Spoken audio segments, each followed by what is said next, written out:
I now request Revered Swami Bhajananandaji Maharaj to deliver his keynote address.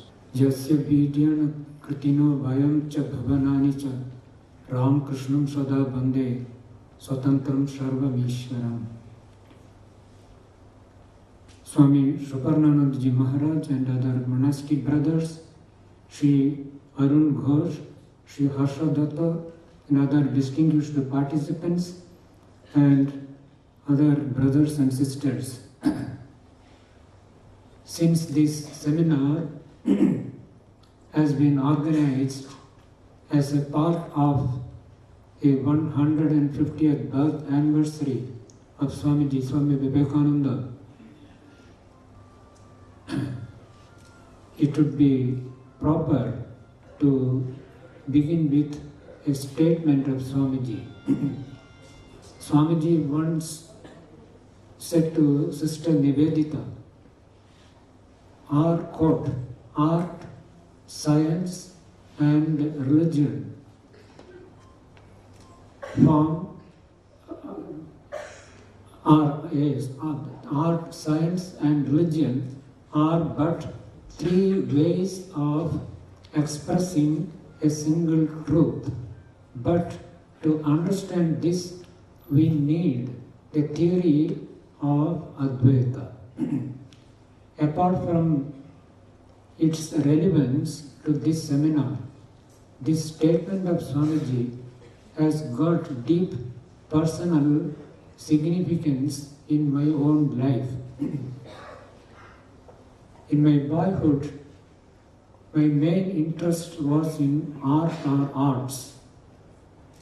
But at the threshold of adolescence, certain events took place which opened my mind to the greatness of science. So I chose science as the subject for my college education. But interest in arts persisted. I was searching for the common ground between science and arts. Arts generally are regarded as a matter of enjoyment. Is art meant only for enjoyment? Is it also a pathway to truth, as science is? I was seeking answers to these questions. At that time, towards the end of my college life studies, I gained access to Swami Vivekananda's great works, which opened a new world of truth and meaning. The Swamiji's complete works is a treasure house of countless precious stones. Among those countless precious stones, I came across this gem of a statement: art, science, and religion are three ways of expressing a single truth. But to understand this, we must have the theory of Advaita. It took me several years, of course, to understand the significance of this statement of Swamiji. The most intriguing part of this statement was the line, to understand this, we must have the theory of Advaita. The traditional Advaitins, they separate life from the ultimate reality of Brahman and regard life as unreal. Furthermore, they emphasize the transcendental aspect of Brahman or the ultimate reality and ignore the immanent aspect. In such a situation, art, science, and social service and other matters have very little meaning. But Sri Ramakrishna changed the situation. He accepted life as a manifestation of Brahman, and he emphasized the immanence of Brahman in creation, in the world, in the universe, in all beings. This idea, of course, you will find in the Upanishads everywhere. The sages gave equal importance to the transcendent as well as the immanent aspect. Sri Ramakrishna has recovered the original Vedic vision for the modern world. Swami Vivekananda expounded and expanded these ideas of his master and applied them in practical life.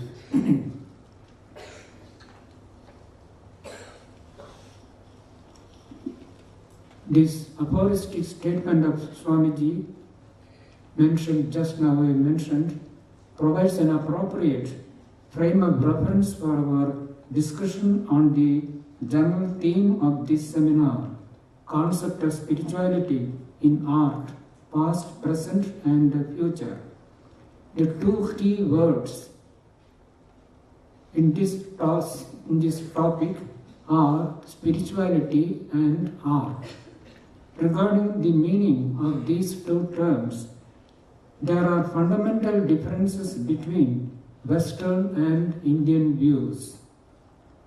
Let us take first of all spirituality. Nowadays there is a worldwide interest in spirituality. Millions of people, especially in the West, practice Zen, yoga, vipassana, and other methods of meditation. Spirituality has also become an academic subject of study and research. What is spirituality or spiritual life? Obviously, spiritual life means life centered on the spirit. That gives rise to the question, what is spirit?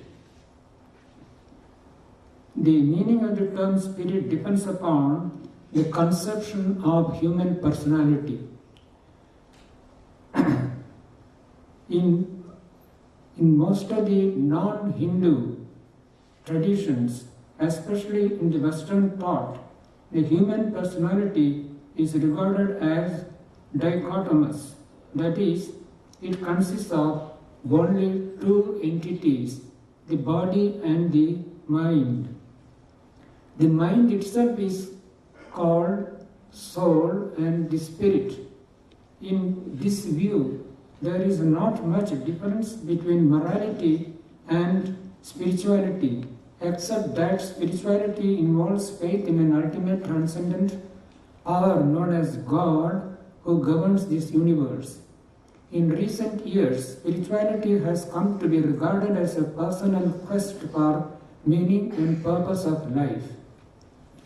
We come to the Indian tradition. In Indian tradition, the human personality is regarded as trichotomous. That is, the human personality consists of three entities, the body and the mind, and apart from that, there is a third one known as the Atman. The Atman is the source of our consciousness or awareness. In fact, it is of the nature of pure consciousness, which itself is a part or reflection of infinite consciousness known as Brahman.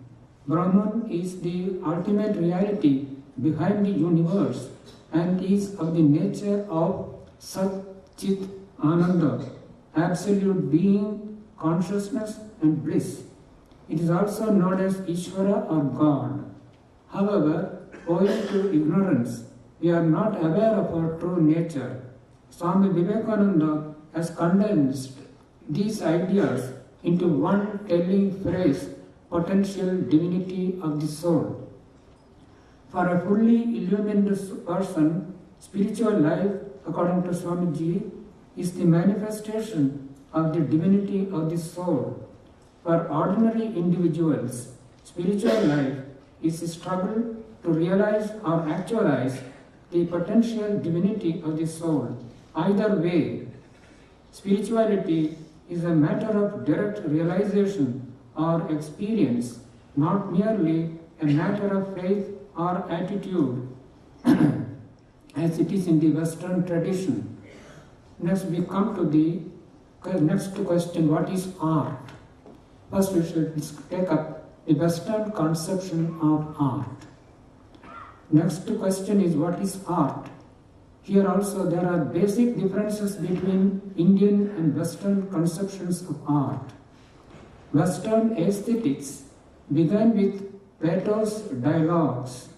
Plato's view is that art is an imitation or representation of nature. According to Plato, all objects in the universe are only imperfect copies of the perfect model or idea in God's mind known as the archetype. The artist's endeavor in imitating nature is to approximate it to the ideal form in God's mind.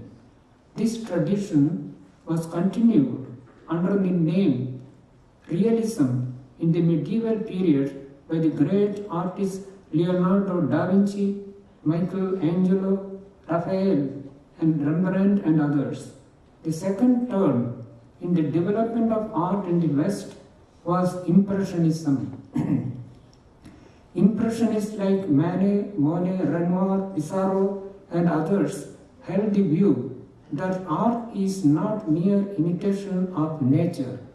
The work of an artist is to record the impressions which various objects in the universe create in his mind. Post-Impressionists like Vincent van Gogh, Paul Cézanne, Gauguin, Matisse, and others went one step further. They held that what the artist should do is to express their feelings and experiences through art. To quote Vincent van Gogh, instead of trying to reproduce exactly what I see before my eyes, I use color more arbitrarily so as to express myself more forcibly, end quote. Van Gogh's famous painting of a pair of worn-out shoes is an example of post-impressionism or expressionism. Just a pair of worn-out shoes. Some of you might have seen the painting, the picture.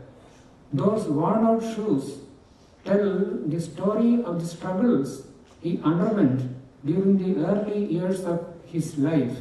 So art, the main purpose of art is to express what the artist feels about the world around him. The idea that art is an expression of the artist's feelings and creativity proceeded along two lines. On the one hand, it led to the development of abstract art, which began with Picasso's Cubism and culminated in pure creativity by Paul Klee, Klein, Kandinsky, and others. The other line was in the theoretical field. The Italian philosopher Benedetto Croce propounded the view that art is the expression of the artist's intuition. According to Croce, art is a kind of inner knowledge. Another thinker, Collingwood, these are all well-known names in the field of art, R.G. Collingwood, expounded the idea that the meaning of art lies in the original intention of the artist. According to him, the inward psychological vision of the artist is itself the actual art. This idea that the main point in art is the recovery of the original intention of the artist gave rise to the third trend in Western art, known as the hermeneutical school or the school of interpretation. This school came under the influence of the famous Sigmund Freud's psychoanalytical theories. A well-known theory of Freud is that dreams reveal hidden desires of a person And so, to understand his original or true intentions, it is necessary to interpret his dreams. According to Freud, in the waking state, we put on several masks, and it is in the dream state that the real man appears. This view gave rise to a new school of art known as surrealism in literature and painting. The surrealistic paintings of Salvador Dali and Chirico have opened new world of artistic fantasy. Some of you might have seen Salvador Dali's wonderful paintings of the Dream Horse and about the Jesus of Saint John of the Cross. A fourth trend in Western aesthetics soon attained prominence. According to this school, the locus of meaning of an artwork lies in the viewer or the reader.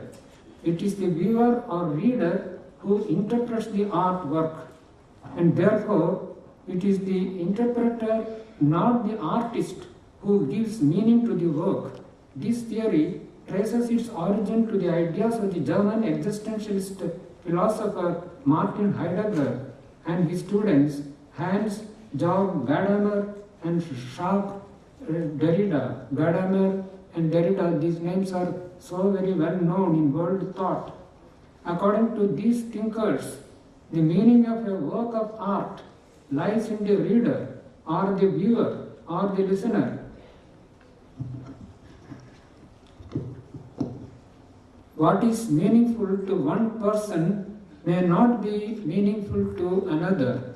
Furthermore, these scholars stress the point that every work is to be seen in a historical perspective. A fifth trend in the history of Western art locates the meaning of art neither in the original intention of the artist nor in the viewer, but in the form of the artwork itself. According to this school, the meaning and value of art are to be found in the elements of the artwork considered as a whole. Every artwork has its basic structure.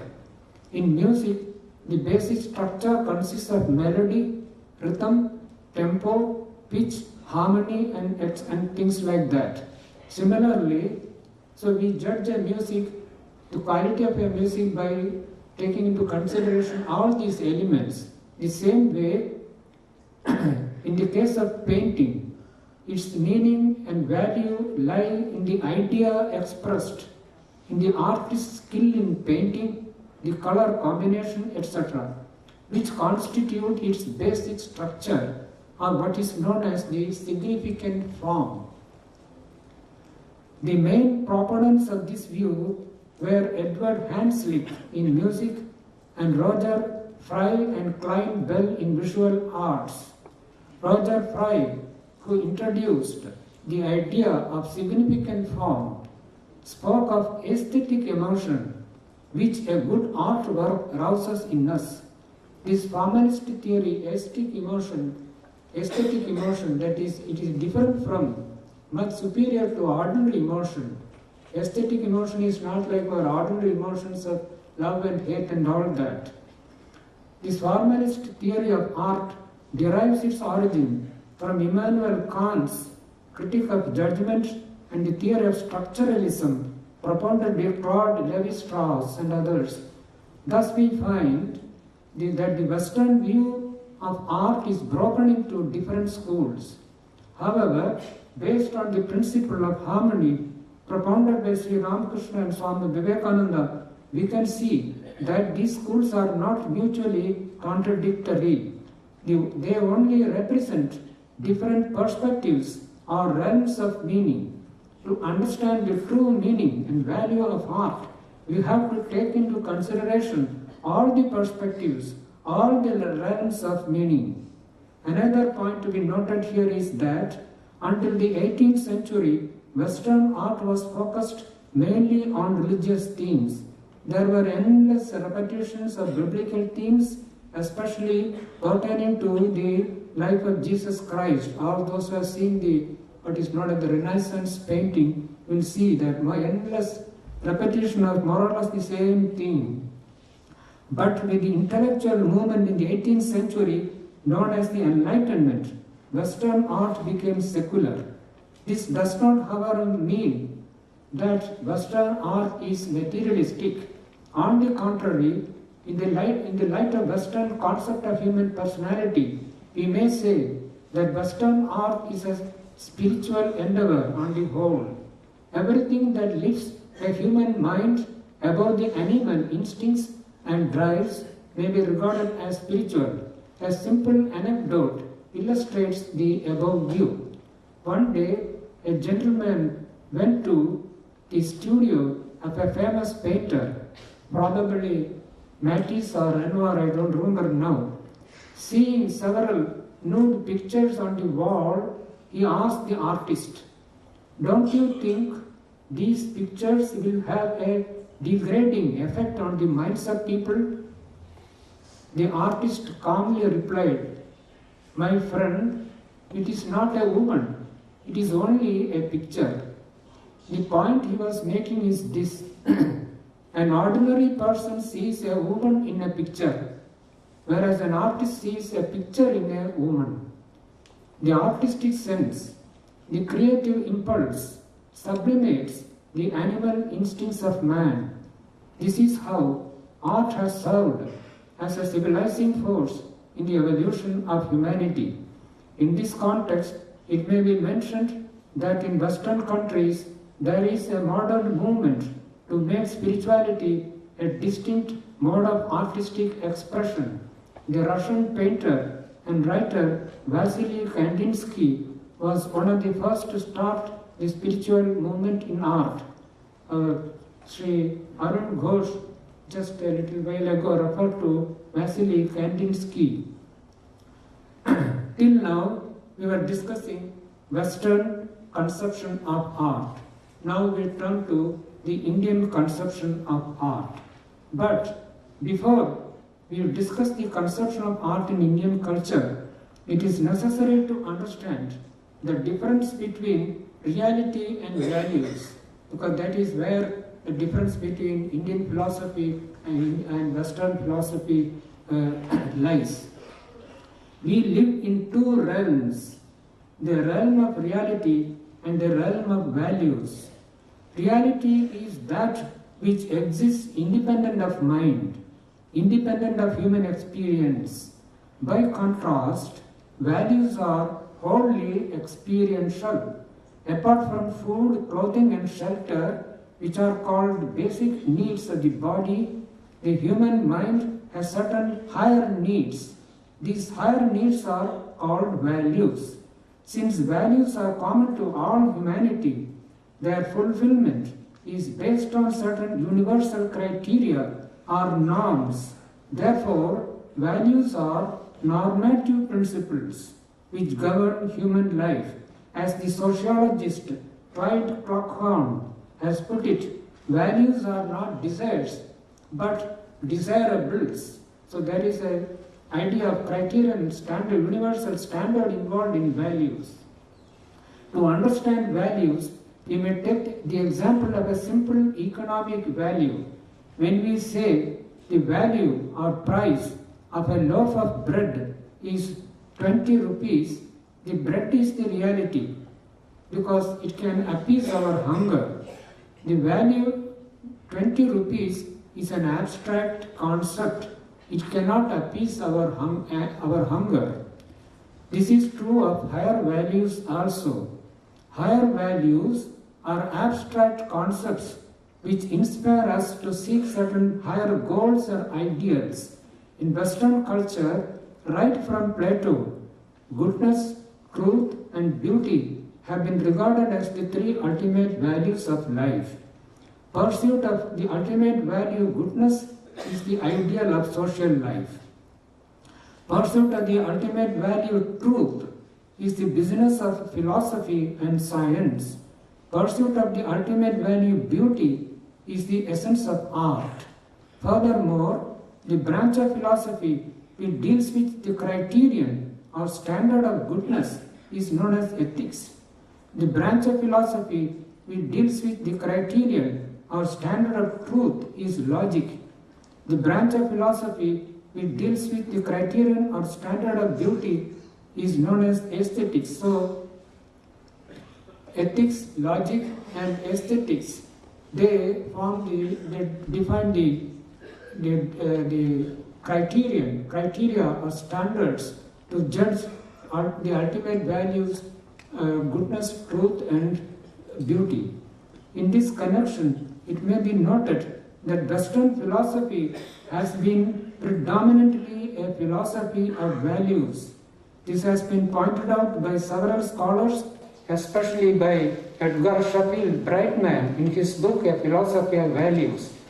The ancient Greek philosophers Thales, Anaximenes, Heraclitus, Empedocles, and others were primarily interested in understanding the ultimate reality behind the external world. But with Socrates and Plato, the main concern of Western philosophy shifted from the ultimate reality to ultimate values.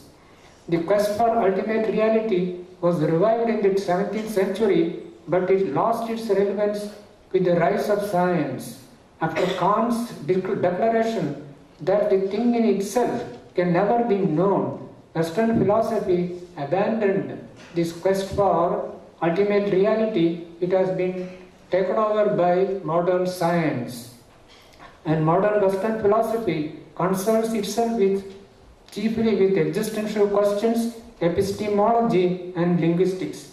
In contrast to Western philosophy, ultimate reality has been the chief concern of Indian philosophy right from its origins. Not only that, unlike Western philosophers, Indian philosophers did not remain satisfied with mere speculation. They developed special mental techniques to transcend the senses and the mind and have direct experience of the ultimate reality. One of the methods they employed was to inquire into the true nature of the human self. They raised the question, Vijnatara Mare Kena Vijaniyat, how to know the knower. This kind of self-inquiry led to the discovery that Brahman is the ultimate reality and its real nature is Sat Chit Ananda, being consciousness bliss. The main point I would like to stress here is the Indian concept of the Indian philosophy was primarily and mainly centered on reality, or the question of reality, whereas Western philosophy has been primarily concerned with values. So what is the relationship between values and reality? Our concept of Hindu concept of reality, ultimate reality is Brahman. It has three aspects, that is Sat, Chit and Ananda. Whereas the Western thought, the ultimate values, goodness, truth and beauty.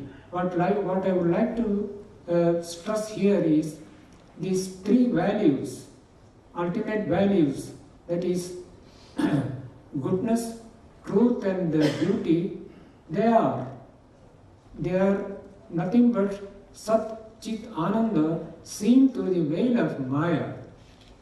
The Western philosophers never got the clear understanding of the ultimate reality at all. As I told you, that later on it was abandoned. Whereas in India, right from the beginning, we have been seeking only the ultimate reality. Whereas Western philosophy has been centered on the values.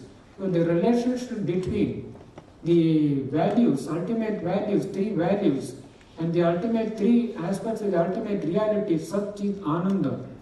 That is one of the main topics, points I would like to stress in this talk. It is shown in the form of a diagram. In this connection, I would like to point out that the three ultimate values of Western philosophy, goodness, truth and beauty, may be taken to be distant glimpses of Sat, Chit, Ananda. We may regard the three ultimate values as representing Brahman seen through the veil of Maya. Thus, Sat or being seen through the veil of Maya is the ultimate value, goodness or love. Similarly, Chit or consciousness seen through the veil of Maya is the ultimate value, truth.